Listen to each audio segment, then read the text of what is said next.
ॐ पार्थाय प्रतिबोधितां भगवता नारायणेन स्वयं व्यासेन ग्रथितां पुराणमुनिना मध्ये महाभारतम् अद्वैतामृतवर्षिणीं भगवतीम् अष्टादशाध्यायिनीम् अम्ब त्वामनुसन्दधामि भगवद्गीते भवद्वेषिणीम्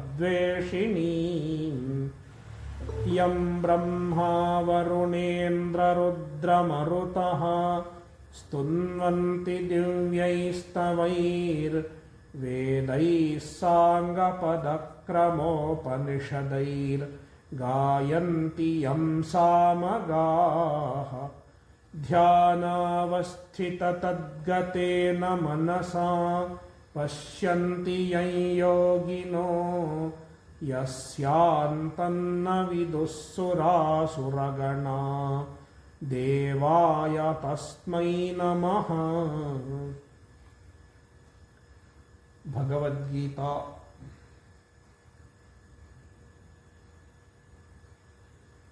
अध्याय 16 Shloka 18:1-8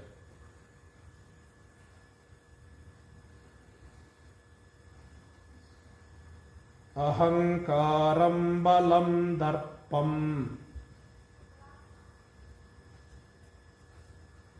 कामं क्रोधं च संश्रिताः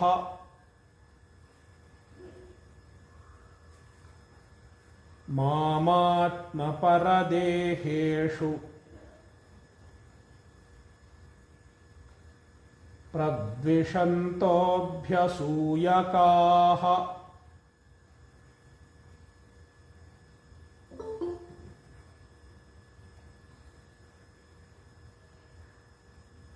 Chapter 16 is called Daivasura Sampadvibhaga Yoga. In this chapter, Bhagavan distinguishes between Daivi Sampat and Asuri Sampat. Among them, we have already seen Daivi Sampat.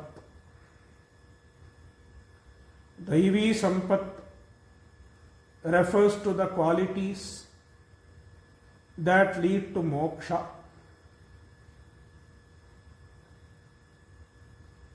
Whereas Asuri Sampat are the qualities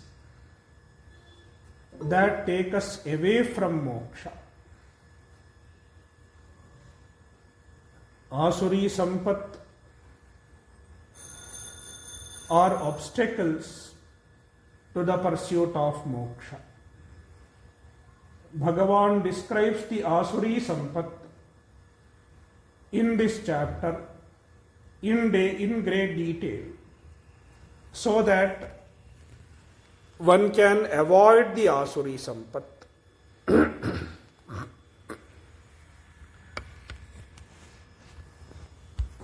Starting from Shloka 7, Bhagavan has been describing the Asuri Sampat,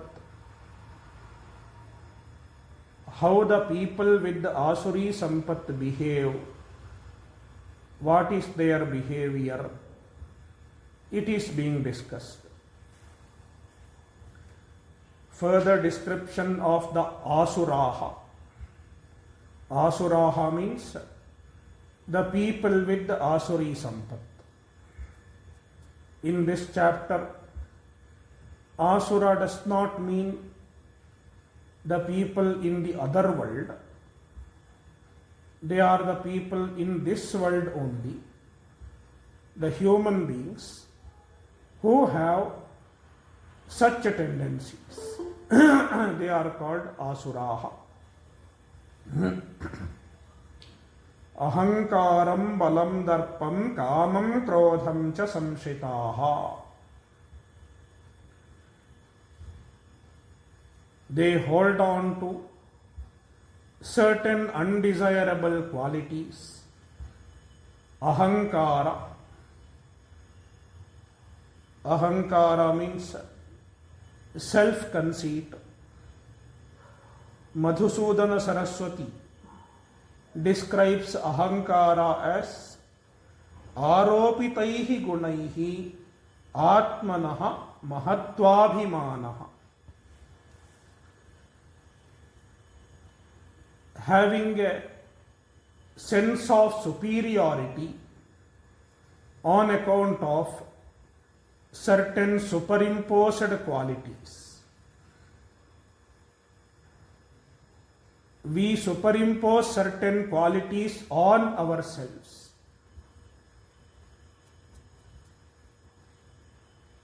For example, suppose somebody compliments, praises, you look good, or you are intelligent. Some people say as a compliment. Then this person starts thinking, yes, I am really intelligent, very intelligent.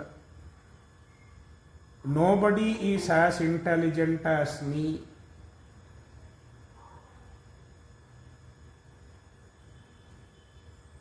It is called ahankara. I am intelligent. Therefore, people should respect me. I am greater than the others. Thus, on account of some superimposed qualities, one thinks he or she is superior.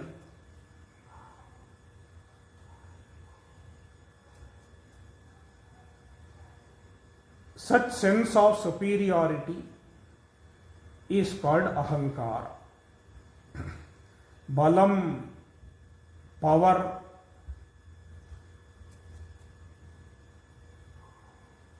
The asuri sampat. One who has the asuri sampat shows his power, keeps showing his power. Often he will tell in order to frighten the others. Do you know, I have very good connections in the politics. I know the police. He keeps showing his power in order to frighten others, or in order to achieve his goals. He keeps making a show of his power, and sometimes he will misuse the power also. Darpam, darpa, arrogance. Darpa means arrogance.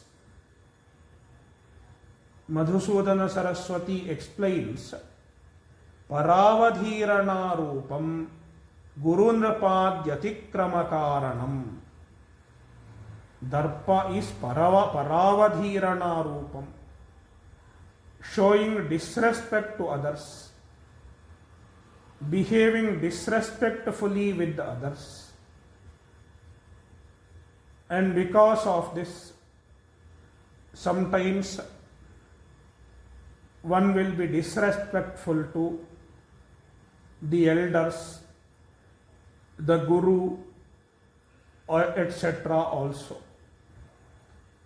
It is called darpa, arrogance. Kamam krodhancha, kama, desires. Krodha, hatred. Krodha literally means anger, but in this context we should understand krodha as hatred. Anger is just an expression of the krodha, the hatred. The main problem is hatred. That is why krodha means hatred. Cha samshitaha. They hold on to these emotions, these qualities. Samshitaha. They do not try to give it up. One may naturally have kama, krodha, etc. But one should not cherish them. One should make sincere effort to get rid of them. But these asuras, they don't make any effort to get rid of these undesirable qualities. Therefore, Bhagavan says, samshitaha. They hold on to them. They think without these qualities, their life is not complete. These qualities make their identity. That is why they do not give them up. If somebody says, you have ahankara, etc., they will not like, they will not accept. And continuing, Mam Atma Paradeheshu Pradvishantaha. Atma Paradeheshu Mam Pradvishantaha. They hate even the Ishvara. Ishvara Dveshinaha. They hate the Ishvara. The Ishvara who is present in their own bodies. Atma Deheshu. In one's own body also the Ishvara is present. And the same Ishvara is present in others' bodies also. Paradeheshu also. Ishvara sarvabhutanam hriddeshayarjuna tishtati. The Ishvara is present in everybody. In our own bodies as well as in the bodies of the others. Therefore, one should recognize the Ishvara in oneself as well as one should recognize the Ishvara in others and behave accordingly. That is why we say Namaste. What does Namaste mean? Namaha te. The word Namaste is in fact not a single word. It is made of two words, Namaha and te. Two padas in Sanskrit. In fact, it is a sentence. Namaste is a sentence, not a word. Namaha means I salute, I bow down, te to you. Meaning, we recognize the divinity in others. We recognize the divinity in others. We recognize the presence of Ishvara in others. And that is why we bow down to the Ishvara in others. That is why we say Namaste or Namaskara.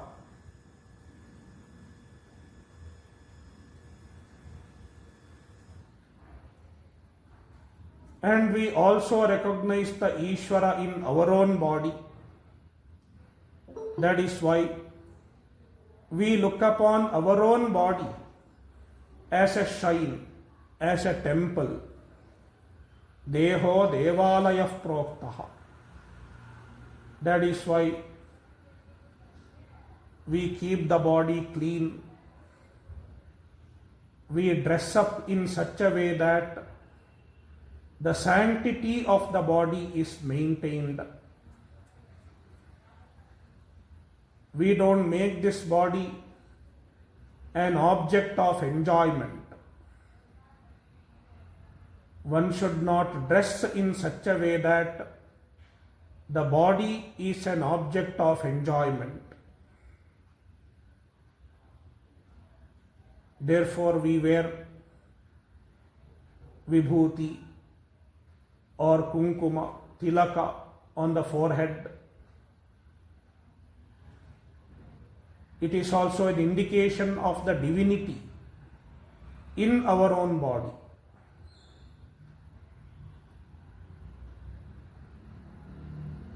That is how we honor the Ishvara in our own body as well as in others' bodies also. But these asuras, they do not recognize the Ishvara who is present in the bodies. They disregard the Ishvara and they make the bodies objects of enjoyment. They look upon their own bodies as mere objects of enjoyment, mere tools of enjoyment, and so do they look upon the other bodies also. Nowadays, perhaps this attitude is increasing. That is why we hear a lot about crimes, etc. Because people look upon the bodies as mere objects of enjoyment instead of looking upon the bodies as the abode of the divinity. Therefore, pradvishantaha, they hate the Ishvara who is present in all bodies. Means they disregard the presence of Ishvara. They do not recognize the presence of Ishvara. And abhyasuyakaha,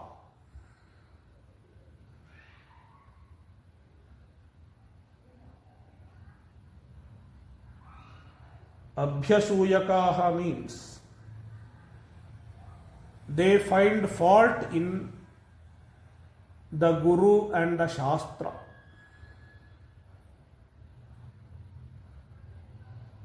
If the Guru or the Shastra tries to teach them the Dharma, what is right, etc., they start finding fault in the Shastra. They criticize the Shastra. They will say, the Shastra is not a valid source of knowledge. It is written by some particular group of people who had vested interest. They will say such things. They will try to cherry pick certain statements that are seemingly incorrect in the Shastras and dishonor the Shastra. Often we hear such news nowadays. People burnt some Smriti Grantha, Manusmriti, somebody burnt. What does it mean? Finding fault in the Shastra. Veda, Smriti, Purana, Itihasa, etc. And likewise they find fault in the Gurus also.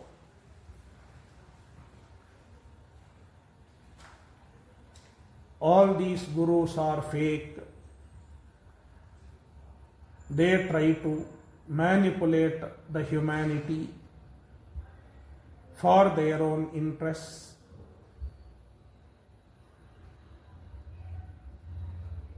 Such people are called abhyasuyakaha. They find fault in the valid source of knowledge, that is the Shastra.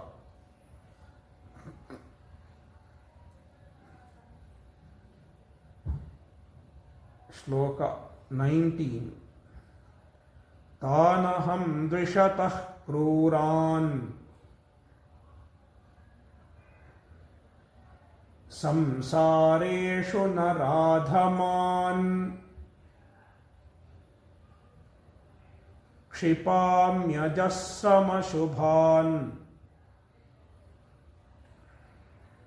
आसुरीष्वेव योनिषु.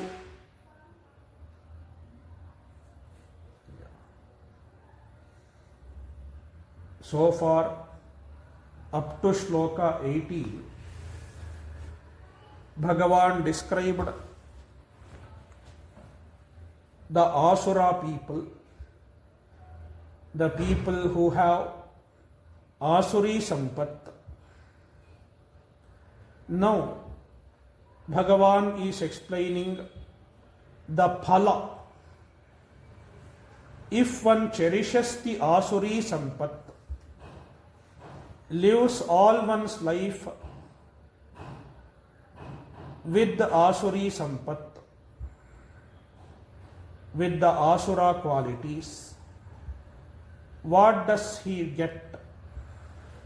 What is the result? Bhagavan says, after this life, after death, they go to the lower janmas, like animal janma, plant janma, etc.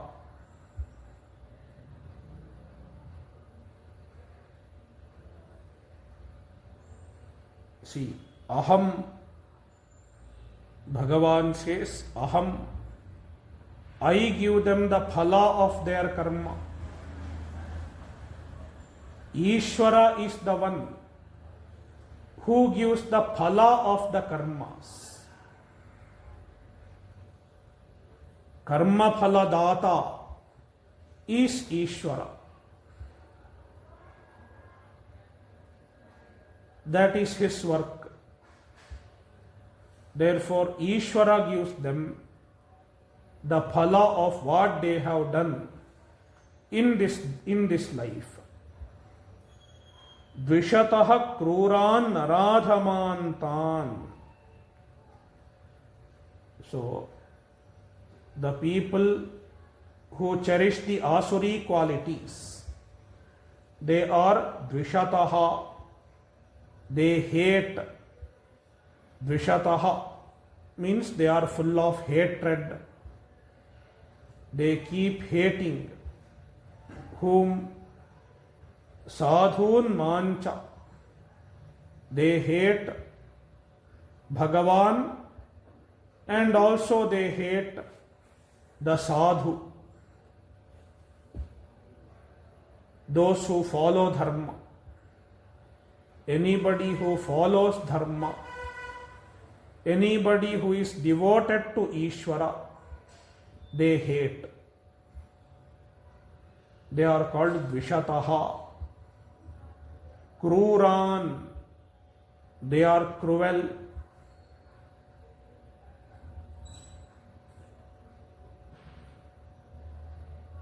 naradhaman. They are naradhamaha. They are lowly among human beings, mean among human beings.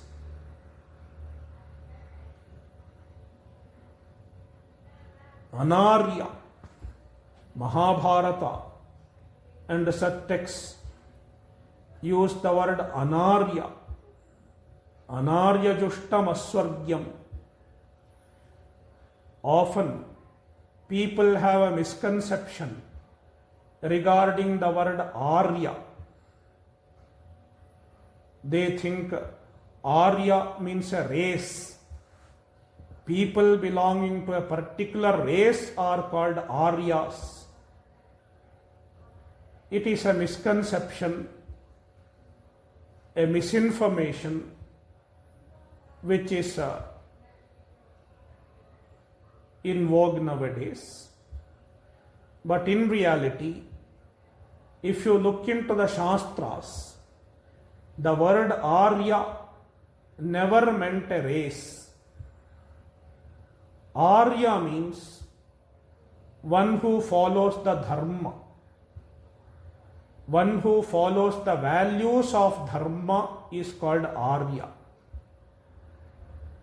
And on the contrary, one who does not follow the values of dharma, one who does adharma, he is called anarya. In Mahabharata, quite a few times, Duryodhana was referred to as anarya, non-arya, because he violated dharma, did all forms of adharma in his life. Therefore, Naradhaman are such people.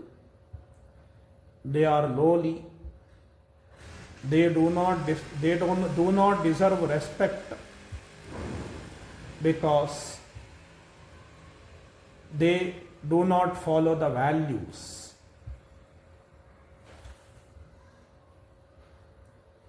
Ashubhan, they are Ashubha. Ashubha means they have done a lot of adharma. Adharmika people. And since they have done adharma, they deserve the phala also.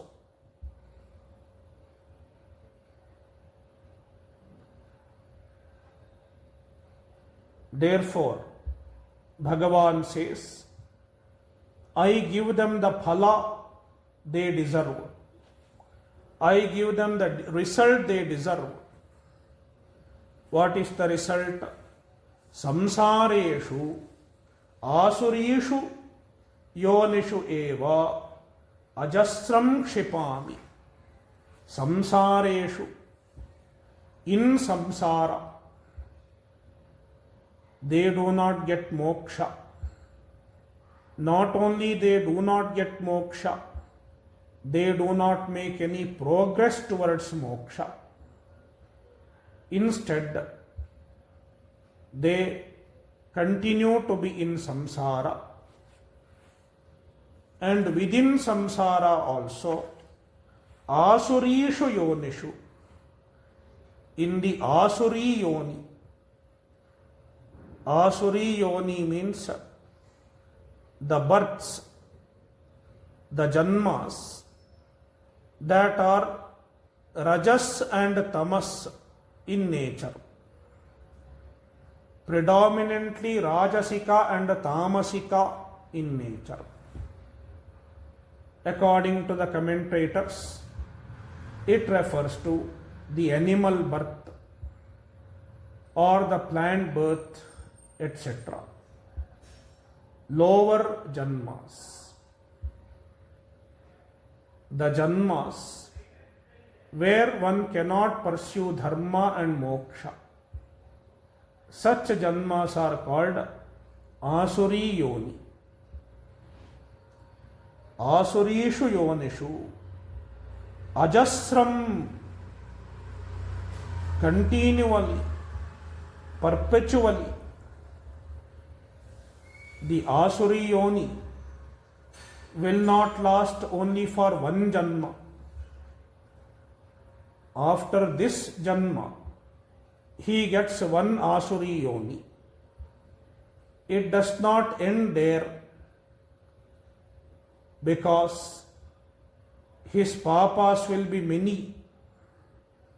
Suppose I have done many papas, I have to get all their results. And to experience the results of all our papas, one Asuri Yoni may not be enough. Therefore, one may have to take Asuri Yoni perpetually for a very long time, one after another. First dog Janma, then cat Janma, then mosquito Janma, then fish Janma, so on and so on, until all the papas are expiated. Only then there is a possibility of coming back to human birth again. And we don't know how long it will take, because it depends on how much of papa we have done. Only Ishvara knows. Therefore, ajasram kshipami, ajasram, continually, I will throw them, kshipami, I throw them into Asuri Yoni, Asuri Janma.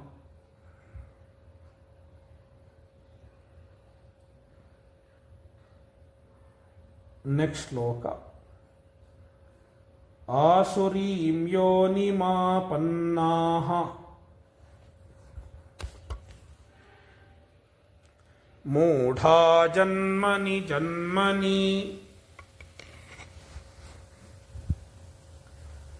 मामप्राप्यैव कौन्तेय ततो यान्त्यधमां गतिम्.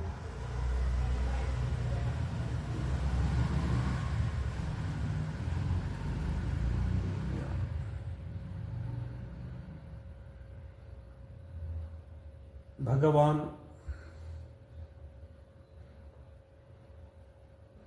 is describing what happens to one who has gone to Asuri Yoni, Janma after Janma. For a long time, he does not get an opportunity to pursue moksha. The human birth is a special birth, because only in human birth it is possible to pursue moksha.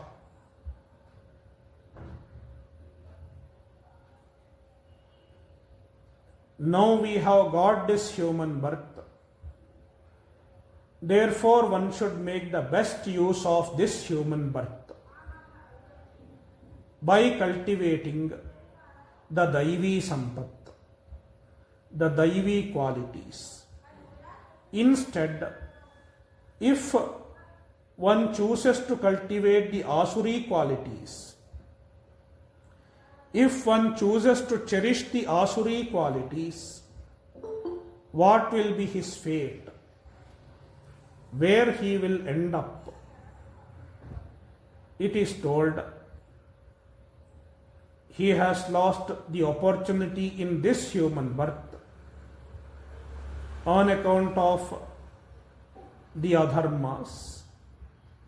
And then Janmani Janmani, birth after birth, he ends up in Asuri Yoni. and birth after birth, he does not get an opportunity to do sadhana. He does not get an opportunity to seek Paramatma. He does not get an opportunity to pursue moksha. And in every janma, perhaps he will go further down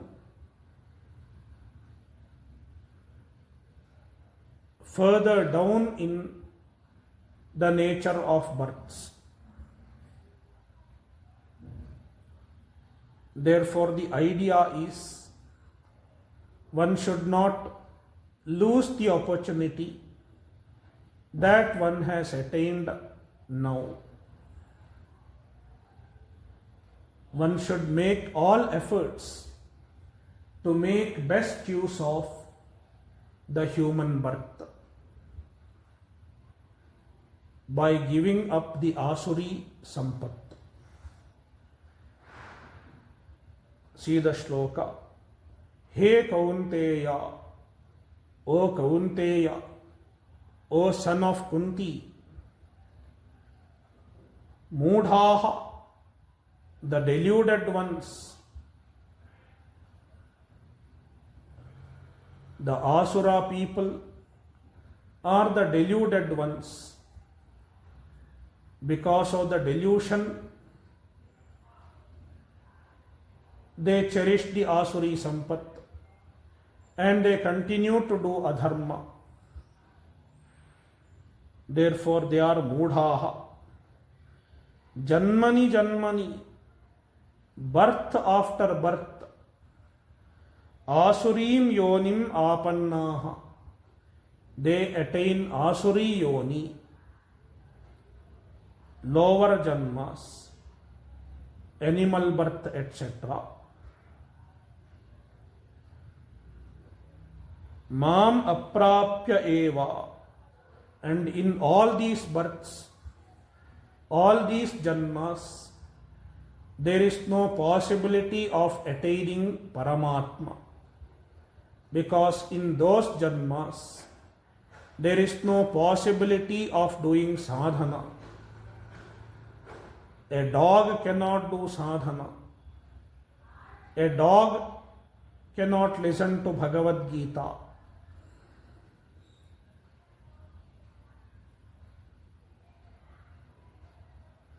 Therefore, Mam aprapya eva, he does not attain me, and he cannot even make any effort to attain me, Paramatma, for many janmas.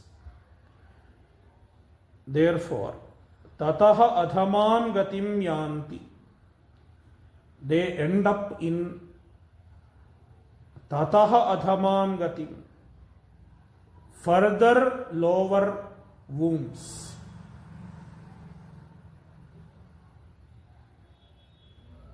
One lower janma, one adhamagati is followed by another adhamagati. It will continue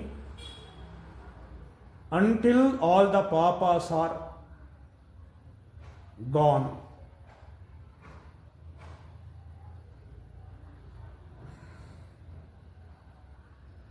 Therefore, if one cherishes the Asuri Sampat in this Janma, he will have to wait for very, very long time, and he will have to suffer the Adhogati for a very long time, perpetually.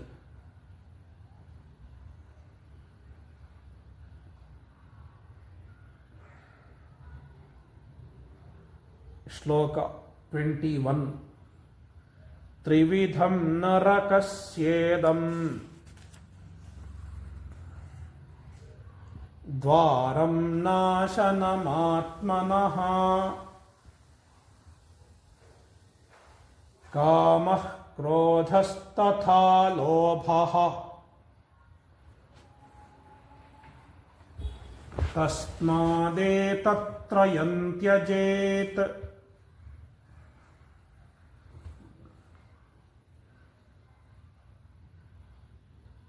In this shloka, Bhagavan sums up the Asuri Sampat. If you want a brief description of Asuri Sampat, it is here. All the Asuri tendencies can be summed up into three. All other qualities are ramifications of these three qualities.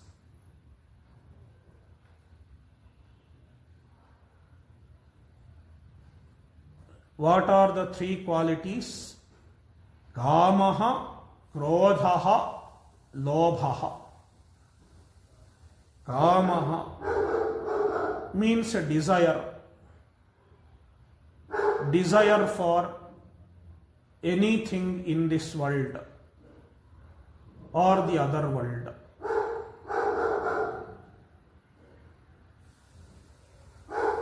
Any materialistic desire.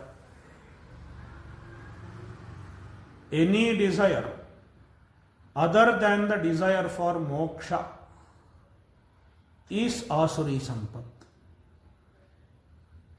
One desire is excluded. That is the desire for moksha, mumukshutva. Mumukshutva is Daivi Sampat because it leads to moksha. Any other desire is called kama.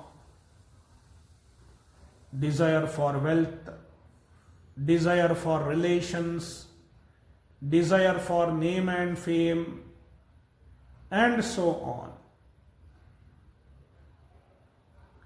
Krodhaha, hatred, and lobhaha, tatha lobhaha, and lobhaha.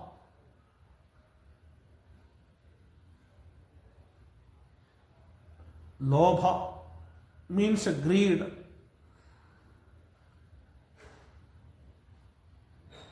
When the desire takes an ugly form, it is called greed. Sometimes the desire takes an ugly form, a dirty form, then it is called greed. For example, there is a shloka regarding greed in the Shastra somewhere. Paravittadikam drishtva netum yo hridi jayate abhilasho dujashreshtha salobhah parikirtitaha. So, the desire for others' money, I want to get the other man's money. Somehow I should get others' money by cheating or by any other adharmika means also. I should get somebody else's money. Such desire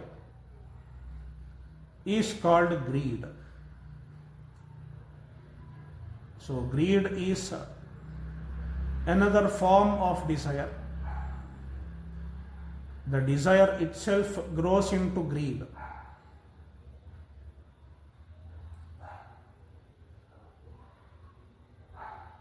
And so is krodha. Even krodha is a modification of desire,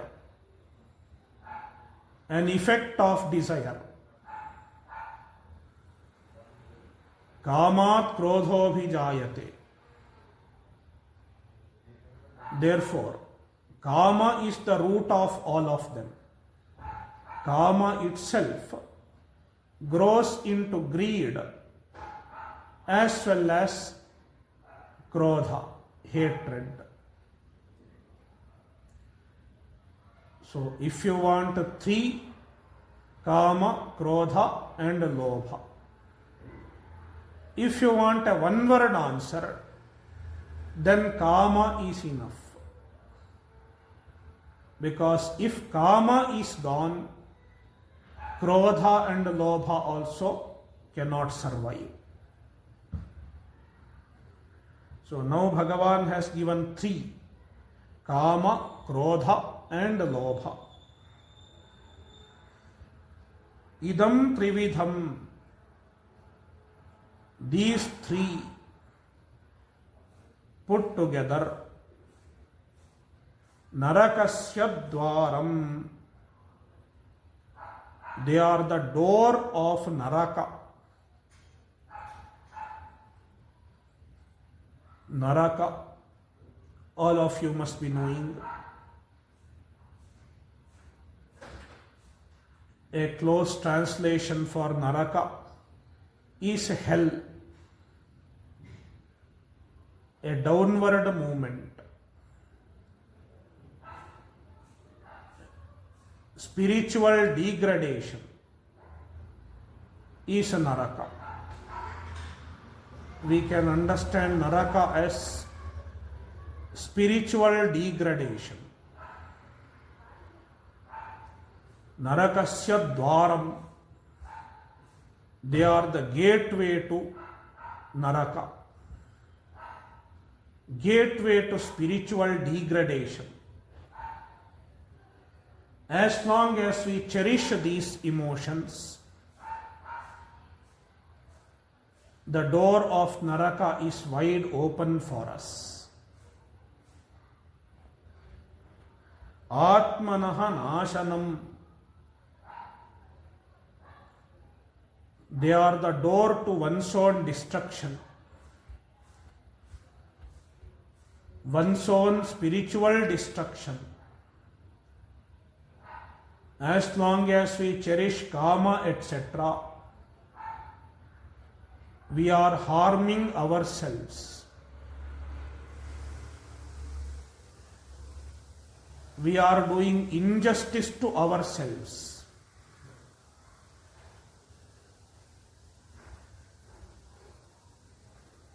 We are deceiving ourselves. Therefore, atmanaha nashanam. Tasmat etat trayam tyajet. Therefore, one should give up these three.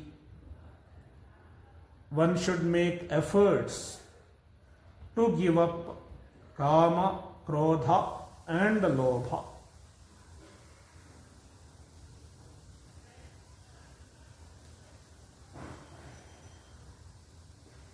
Next shloka, 22. Etair vimuktah kaunteya tamodvarayistribhirnaraha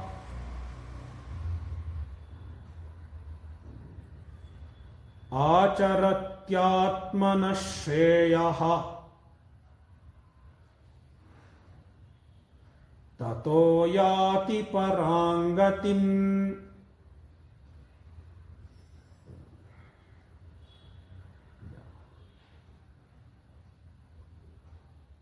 One who gives up kama, krodha and lobha pursues the pursuit of moksha successfully and thereby attains moksha. It is being told in this shloka, He Kaunteya, O son of Kunti, Arjuna, etaihi tribhihi tamodvaraihi vimuktaha. One who is free, vimuktaha, free from these three, etaihi tribhihi, these three, meaning kama, krodha and lobha, they are tamodvara. Tamodvara means narakadvara. They are the gateway to darkness, gateway to one's own degradation. Therefore, one should make effort to get rid of them. It is not easy to get rid of them. One has to make effort.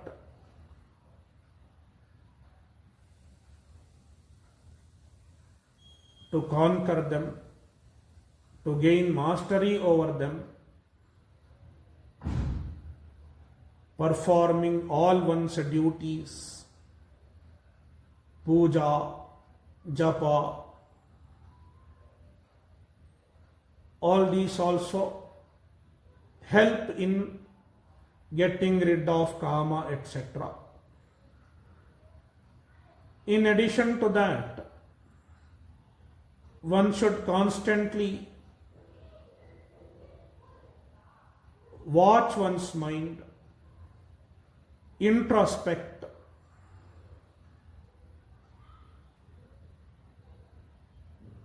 about one's own thoughts, about one's own actions, and if there are desires, one should learn to get rid of the desires by cultivating vairagya, by seeing the limitation of the objects of desires, by making oneself aware of the limitations of the material pursuit.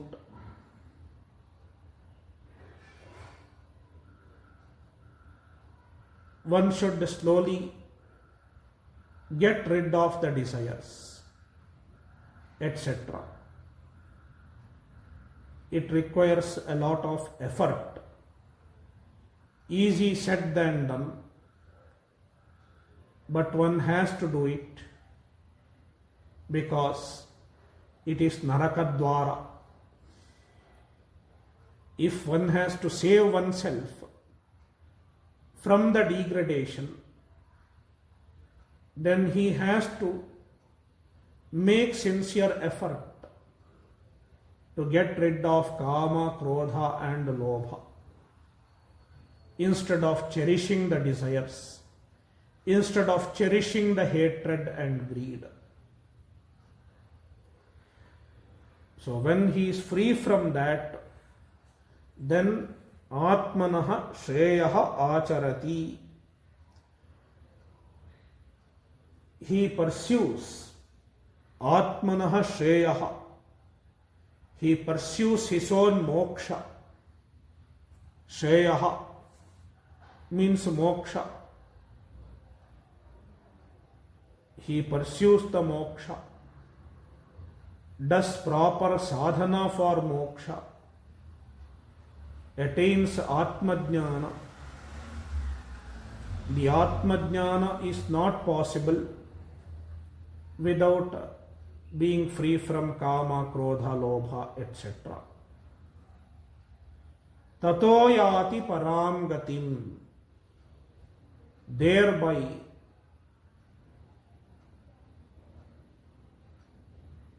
as a result of the sadhana, as a result of the atmajnana, param gatim yati. He attains the paragati, the ultimate goal, that is moksha. Moksham prapnoti.